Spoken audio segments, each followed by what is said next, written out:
Hi everyone, Bifties here. Welcome to my Exile.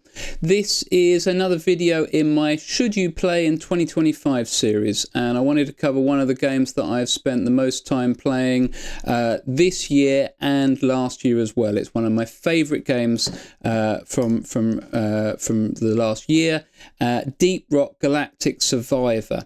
Now, I didn't play Deep Rock Galactic very much. I'm more of a Vermintide player, and they are quite similar in many ways if you're familiar with those games.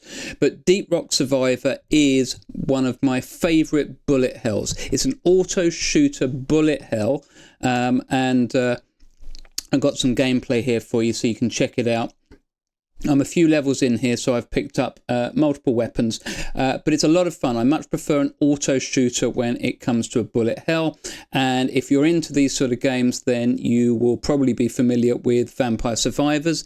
It's probably the best of the genre. I think most people would agree on that, but I don't think that this is in competition with that. I think that this is a great game to have as well as Vampire Survivors. It's a little bit different in the fact that you are actually going to be running around and you're looking to mine. So I'm mining gold there. Then there's some gems there as well, more gold. You've got to kill everything. But it's rather nice to have something to do.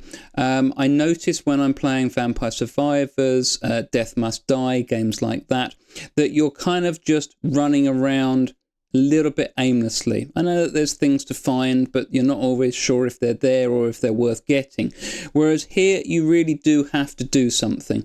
You're looking to mine gold and nitro. Nitro will buy you upgrades to your weapons, whereas gold will buy you upgrade to skills. It's not quite that simple, but it almost is. And you're looking to kill everything as quickly as possible. The upgrades are really good. You've got to be careful, obviously, not to die, and you've got to get the drop ship here to land by killing the boss for that level, and then you've got to get out before the 30-second timer runs out. Here, between levels, you get to spend your gold. The gold there, that's nitro there.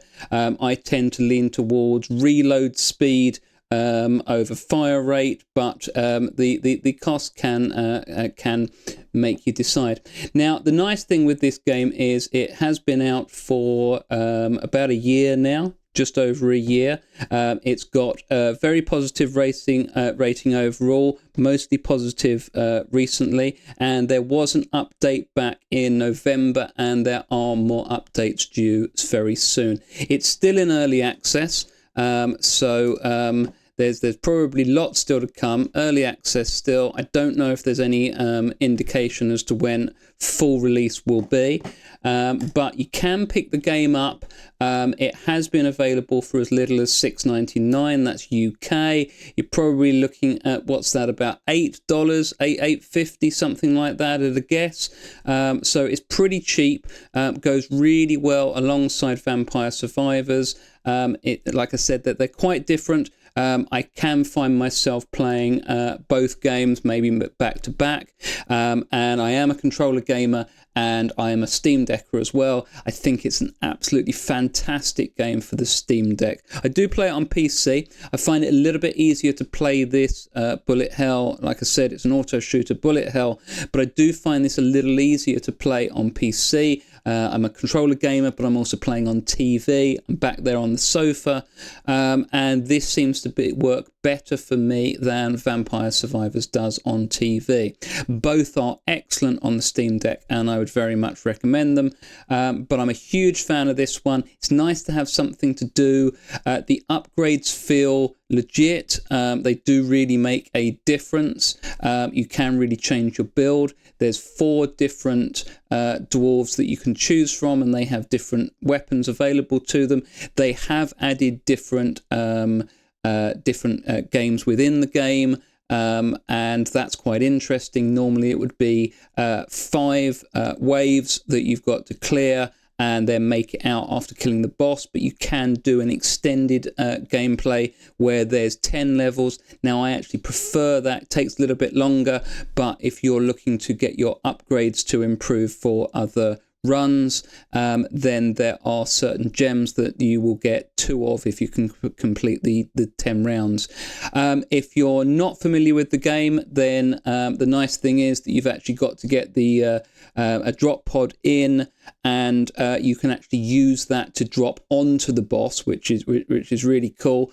And then as you get better at the game, you might actually find that you no longer want to do that because you can survive for longer and you can farm the levels for a little bit longer. But I really wanted to make a video about this game. I've put about 70 hours into it since I picked it up last year. I think I picked it up probably quite early on, so I've had it for almost a year now. I'm still playing it. I played it last night. I will play it today. I'll probably play Vampire Survivors as well, because that's an excellent one, and I would like to do a review of that because I still think that is really worth picking up as well. But this game is a recommendation for Deep Rock Galactic Survivor.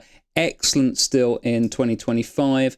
Been as cheap as $6.99. You can pick it up right now for $10.99. I really would recommend it. So thanks for watching. I'm Bifties. This is The Cave. Welcome to my Exile. See you all next time.